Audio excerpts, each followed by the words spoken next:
Ciao, I'm FIDE Master Vladimir Chernikov and it's our new video in the Grill Chess channel.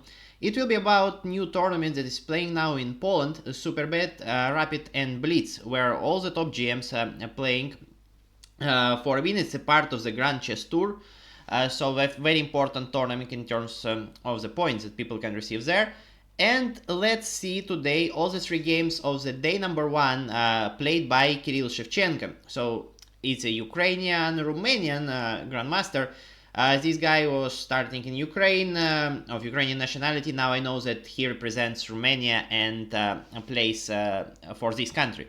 So let's see. And first games he was playing against very famous player, moreover nowadays, versus Gukesh, who won the chess candidates that we were reviewing before, and will play match against probably Ding Liren.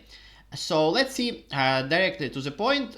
Game was very interesting actually. There is a d4 pawn, you know, the typical a4 idea when you're trying to stop black from playing move b5.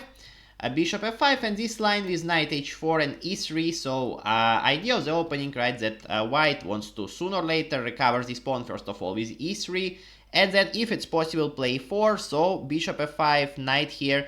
Everything needs to prevent this. That's why Gukesh tries to hit this bishop, send it home, and play move e3. It's true that some might of you think that, well, knight on h4 is just a bad piece that is in the side of the board, but it's true that now it does the concrete job. White plans to recover, and obviously at some comfortable occasion to bring knight back to the normal square to f3.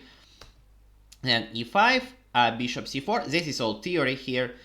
Takes and takes. So white wants to play for a win. It's true that it has isolated pawn, but it's ahead on the development, have a little bit more space, and position is pretty comfortable. If you see, all the pieces almost except this knight are on the last rank for black. So bishop d6, castle, castle, knight back to f3, bishop g4, h3, and bishop takes f3. So this is something a little bit weird what I've seen here. Normal move again for black will be just to bring bishop to f5 straight away. It's true that move e4 is not possible anymore because there's no pawn in e4 any longer, but just the question, why will someone just without any reason, right, to give up bishop for the knight? I understand that it's typical idea to bring bishop here and target the knight when you really have a high pressure on the d4 pawn, very strong pressure. So yeah, then first of all you remove the defensor of the d4 pawn, plus you deviate the queen that is also protecting d4 pawn. Now there is no any single piece attacking d4, so this move just looks a little bit weak, moreover of what happened in the game. Obviously Gukesh play h3, bishop takes, queen takes, and queen a5. Now white just enjoys the bishop pair, more space and good position. So now Gukesh found very interesting and very strong resource. Exactly because of the space advantage, because the opponent doesn't have bishop pair, he plays this very strong move g4 that just wins a lot of space after g5. That is probably unavoidable, right? Because probably black doesn't want to play h6, because maybe right now bishop h6 even wins the game. Yeah, actually it wins the game directly. But also, even though let's imagine that bishop can take here, some h4, h5, it even helps the white. So you win space here, we have bishop pair with not afraid to play the open position. Knight goes back, okay, now knight goes back to e8, bishop d2, okay, that's just small inaccuracy. Computer wanted to play rook d1 followed by d5, but it's not something really important here. Bishop b4, and we come to this position where we see a lot of maneuvers here. h4 is once again not that most precise move because you have to give a bishop pair, but the idea is that, yeah, Gukesh is still pushing, Gukesh still has a little bit more space, and black needs to be very accurate, d5. So yeah, as more pieces are getting traded, this pawn becomes more weak, so probably now it's the right timing to push d5. And now what we see in this position objectively equal. I don't think black is in danger yet here, but it's true that advantage of white is the space, a little bit better pieces, and advantage of black is the pawn structure. So by playing d5, white here gets rid of this weak pawn, but he still keeps the space advantage. And now a typical move that anyone that has Stockfish will be doing is the move a5 followed by move a6. So very good thing, Gukesh fixes the weakness of Kirill Shevchenko in the a7 in the square of the bishop. So this is weakness forever. Let's say if bishop comes to e3 or a queen, it just looks very dangerous for black already. Queen pressures the pawn, rook comes to b7 at some point. So that's very dangerous. Queen goes to c8, and now I think rook a4, it's already weird move, if maybe I'll call it mistake by Gukesh. Not the worst mistake in the game, as we'll see, a spoiler, but it just doesn't make much sense. So in this kind of position, probably you don't want much to pass the rook, what Gukesh wants to do, probably just want to pressure the weakness. And well, what sees Gukesh, that if he goes rook b1, one of the most logical moves in the game, queen just takes on a6, excuse me, and there is no way to progress. So very logical move is queen to e3, let's say we target both knight and pawn, so black needs somehow to defend this pawn, and it's obvious that it's not that easy to do, because if rook d7, there's all problems in the last rank, rook comes to b8, and if then rook d7 is not possible, probably c5 is only move, because if you try to make, okay, well, c5 is not only move because there's knight hanging, yeah, so queen c7 needs to be played, or queen d7, yeah, to protect both of them. And just after rook b1, so now queen stops pressuring a6 pawn, and it leads us to move rook b1, rook goes to b7, all white pieces are active, and I don't think that Shevchenko can really save the game here, but this was not played. Kind of big positional mistake, I would say. Rook a4, knight f5, bishop goes back, a g6, also a bit weird move at first sight, because it weakens the dark squares. But it's true that queen can't always protect the knight, so probably that was the reason. h5 was played, rook e4, queen a2. It's true that position is quite uncomfortable, queen becomes active, so here what you would play? Normal move will be queen e2, let's say, I think the best objectively. So you first of all, you don't lose the pawn, that's your hope for a win, and let's say after trades, you just win this endgame, this is completely winning, you can go to h6, so black has to take, but this pawn is so weak, you can go rook b2, rook b7 maneuver, and you just end up winning pretty soon. So after queen e2, I would expect some move such as queen d5, probably just maintaining pressure, and yeah, game goes on, but white has a control of e-file, because this pin really is not scaring no one, because you can just play c4, and queen has to go away. So you have the dark squares for you in this case of queen d5, right?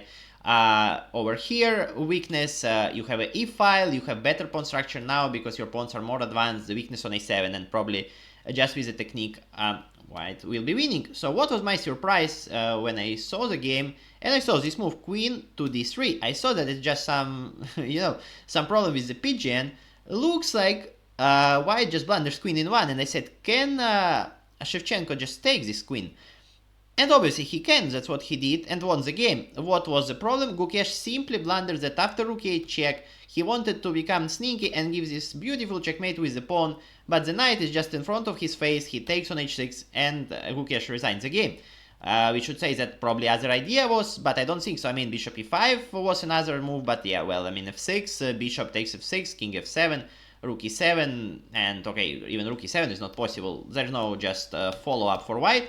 So he just literally didn't see the knight. We might notice that before move queen d3, he has 25 seconds on the clock. That's quite a lot. And I mean, that's just huge blunder for someone that will play World Championship match pretty soon. So that's how Kirill Shevchenko scores his first win. But the gifts from opponents continued. Pragnananda, another Indian prodigy, just took it less than 10 moves to blunder again. Also in one. So this is another opening. They play here, and in this position, Pragnanand plays this horrible move, bishop to g4. Why is it horrible? First of all, because we can see that Pragnanand has 23 minutes on the clock, and he plays this move. So what's the problem? For some GM of this level, it's quite obvious. Knight takes e5. So, well, what does it mean? That black has to recapture knight back. If black does not do so, white just have extra pawn, better position, and moreover bishop pair, because since our bishop on g2 strikes now on b7, the white bishop, yeah, I mean, you need to defend it somehow if you don't want to take the knight, then after knight takes and something like e4, white enjoys the center, extra pawn, and the bishop pair in open position. So, black is forced to capture. And now, probably what Prag missed here is that bishop b7 is actually completely fine for black. We just got famous two pieces for a rook and yeah, and the weak squares around white king.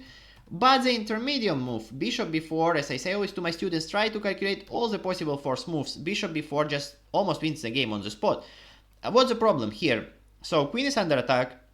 If black were to just move his queen to e8 or something, then we take two exchanges, that's quite a lot. We take here, and then we take, maybe not even second check, we can win by d takes e5 and then take on b7, if that's even more. We can take bishop b7 directly and play something like this. That's, I mean, probably here some counterplay might exist, but yeah, just problem are just too many pawns for white in this position. But I mean, I think the safest is just d2 takes e5, knight has to move to probably d7 squares, then bishop b7, and now it's even better because now, yeah, this knight is just impossible to be moved. So maybe not here.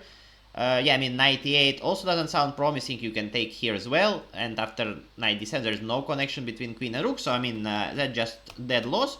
So black cannot remove the queen, only saving maneuver is move c5, so after white takes, well, black goes queen c7, and now this pawn is defended.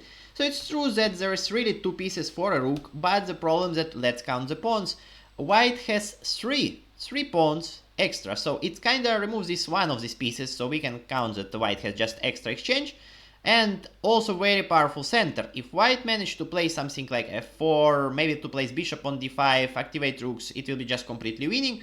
Obviously, it's not good idea to capture pawn on e5 because of multiple reasons, starting from bishop b7 and ending with queen d8. Black, I mean, goes back to e8 and move f4. So here white's completely winning all this time, but then some small inaccuracies start to appear. Let's say here, yeah, I mean, Pragnananda tries to play it very good. Rook d8, h3, bishop e2, and here white makes quite huge mistake by playing this move rook to f2. What's the point here? I think it was pretty easy to spot that move rook e1 is better. I cannot even find any reason why rook e1 was not played, because there's no like intermediate check in this case. Probably that was the problem, but I mean, rook e1, that's so player with white, but I mean, here you just take here, and you can probably take on d8, that will be the simplest thing, but even more simple is to win piece in one, right? We see that after this move, bishop it's trap, after bishop h4, h5, g4 holes. Here you can't take, you can't protect the bishop at all, if you can take the intermediate move, but after queen d2, bishop is lost again, so I don't know, that's quite simple. More with 7 minutes on the clock. You can say, well, rook f2 does the same thing. No, because what he didn't spot here is that rook e1 basically traps the bishop, or at least it doesn't have good square. We can say, well, bishop can go to c4, but then after move such as rook e d1, now the square is available for the rook, and we just win with a classical pin. The knight cannot be moved, and if opponent plays, okay, let's say first line of computer is b6, we just grab this. Knight takes d4, rook takes d4, take, and white have full bunch of pawns, the same 3 extra pawns, and maybe even trading a queens, a bishop same color, no risk, completely winning position for white. So it was something very easy to spot, I believe, but wasn't spotted. Rook f2, bishop d3, it's another inaccuracy, but here it's a little bit more difficult because white had this move e6, so if knight takes, it's not queen h8 directly, but there is some queen f6, f followed by f5, the attack is too strong, but well, that's not that easy. So king went to h2, and we reach this position where Shevchenko played some inaccuracies over here, and reached to the equal position, where his opponent didn't stop himself and blundered in one again, with this move knight to b8. So probably even you can see why it's a blunder. What black should have done is probably, you know, when two rooks are pointing towards your king, the easiest thing is, I think, to play rook d8, trade one of them. Probably, I mean, we can either need to take only one move that worth consideration, probably this, but then once again, white can just not move, like black continues with knight b3, let's say, and sooner or later we'll end up taking, because yeah, if this rook moves ever, this rook on d1 falls, so that's no risk for Prague. But he played this horrible move, knight to b8, that loses in one, e6, and game over. So rook is hanging, but obviously black can't take it because of check, queen, king takes, and this is completely winning endgame. Also, black might take on this square with the pawn, but in this case, after rook h7, there are some mating ideas. Let's say if maybe, I know, rook c5 I cannot play. First idea is that win the rook on the spot, right? Rook h8 followed by rook c8, because king can't go to the d file. So it means that we either need to remove the king, that is just impossible, only active square is this where he can go, or remove the rook, or protect the rook. We can protect the rook, so we, let's say, play rook c5, remove it from back rank, but in this case you lose the knight, that's anyway equals to the losing of game. So black tried this move knight a6, but it was already completely desperate. Two pass pawns, weak king, and just white ended up winning with this move rook f1. Move rook h8 check is unstoppable, and Praggnanandhaa resigned. So in this game he blundered 2 times in one move. If you think that's all, not yet. The leader tournament, together with Kirill Shevchenko, another prospect from Germany, young Vincent Keimer, were playing this game with white and also blundered in one. This is probably the least interesting game between all of them. Just the opening looks pretty good. Here, this is all the theory. And here will be this brilliant move queen to e5. That not that brilliant because I think that Keimer, based on the time, knew it from home. So queen d6, and the situation is next, that white wins this extra pawn, but black has the same thing, bishop pair, very open position, and can pressure. And white's idea is to keep this pawn alive and win the game. Bishop f3, bishop f6, and we reach this a very interesting position. All moves are pretty forced, if not, let's say here rook loses. And rook d8, we need to protect, and rook enters to d3. So probably black is fine. Computer says that it's a small advantage for white. Yeah, it looks weird because looks like rook comes to d8. White barely can move, but still the activity of black pieces is very strong. But according to computer, that is a computer, for some reason it just defends everything, and then pawn is a pawn. Keimer tried to be a computer here. He gave up one pawn, and then in exchange he got the good knight. Acceptable structure, knight c5 is coming, and looks like his position is pretty good already. Knight takes c5, bishop back, and we just start this weird dancing. If you can ask why there is not possible to play this move rook d2, it is possible, but just it leads to the simplification. Probably black wanted to push a bit more for a win, and here white actually has this 2 versus 1, so there's a chance to be pushing. So that's why it was not played. h5 looks much more interesting, so idea of play h4, win more space. Knight goes back to e3, rook g8, king f2, again attack of h2 pawn. As you see, not much to analyze. Let's say now pawn hangs, this is pinned, so rook h1 is unique move. King e2, rook e8, oh, f4 is coming in one move and wins the game, so king goes back, rook f4, we defend the pawn, rook went away again. King g2, because again, this knight pinned almost forever. It pinned here if king goes to e2. So again, we don't blunder f4. So you know this very common saying, right? Try to do some threat, then another threat, create another threat, and maybe after he defends 10 threats, your opponent will finally blunder in the 11th time, 12th time, or later on. So now, after rook c3, rook d4, it's another sneaky move. Black, 3rd time in the game, tries to play f4 and win piece in 1. Obviously you say that strong GMs don't blunder this, but you're not right. Rook c8 was played. Rook c1, excuse me. Here obviously move was probably f4, I think. There's other ways to not lose the knight. I mean rook d3, so we trade this rook, right? Or many other moves, but just it's a problem that in this kind of position, probably f4 is just fine to leave, let more space for the kings and maybe play rook d3. So after, for instance, rook e4, with this idea we can hide the king on the normal square already, and finally knight stops to be pinned, right? But in the game was played this just blunder in 1, another free piece for Kirill Shevchenko. He plays f4, yeah, obviously GM of his level takes pieces in 1, that's very strong. And rook c8, trying to deviate the rook, and obviously winning move here is rook to d8 or bishop to d8. If rook were to take on c8, after rook c8 it's a check, so after king moves knight is free. Okay, this not definitely here. King has to go to h7, that's even not helping because now the pawn structure is horrible, knight already dominating the bishop and rook is more active, so white is winning. But obviously rook d8, for example, now knight still pinned, so white takes this and takes here. Then probably the technique of playing for win of Kirill Shevchenko was not great at all, because here it looks like some easy win, but this is very interesting endgame. So what we know here that this pawn is winning because it's of the same color with the bishop. White's only hope will be somehow to play before in good conditions and create the 2 different pass pawn and trying to deviate bishop somehow, but it's just quite difficult to achieve from the practical point of view. f6. So yeah, here there are some tricks. Let's say here, king f6, f5. Basically the plan here for black pieces is to force this pawn to be moved on f6, because once it's in dark square, it's easier to get picked up. So king e4. Now, for example, bishop e1, right? Looks like bishop d2 just leads to the zugzwang. That's easy to blunder already. For example, any move that is not king d3 loses pawn in 1. And here you can say, well, I go with my bishop to, let's say, g5 or h6. And after king goes back to e4, I bring bishop to c1, and it's a famous zugzwang because, yeah, I mean, there's no way for white to move the king without losing the pawn, and before looks like impossible, but it is possible before he actually makes a draw a5. And the problem is that white can't stop this pawn. e3 square is covered, so we need to be very careful. Also, we don't have this maneuver with the bishop, so we have nothing better than just to go to this kind of endgame. Excuse me, there's, yeah, king d3, a mistake here, so idea is to stop the pawn. And we might play something like b2, king c2, and then after king f5, a6, we need to stop the pawn, we play this, and we trade one pawn for another, and it's very drawish position. So here it requires already some precise play from black, but Kamer shows the technique. The idea here is to bring king in another side of the board.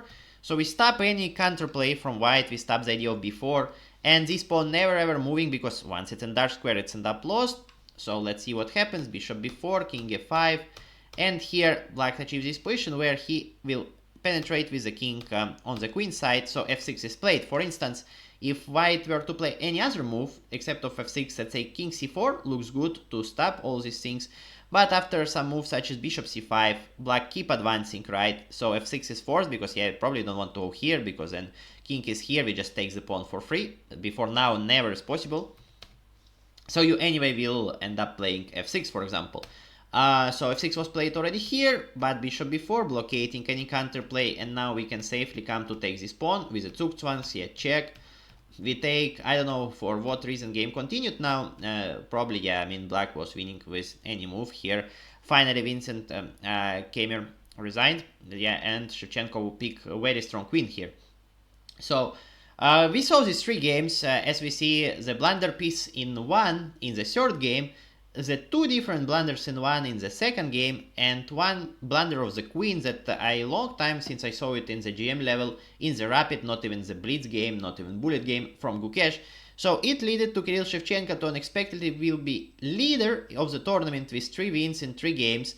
And today we'll see still the 2nd day of the tournament that will feature 3 new games. Let's see how Ukrainian prospect will play, and let me in comments, right? Let me in comments what was the problem in this game. Why do you think all the GMs blunder in one move? Is it some magic happening, or Kirill Shevchenko is just too strong? And when was last time that you saw this kind of blunder from any elite GM player?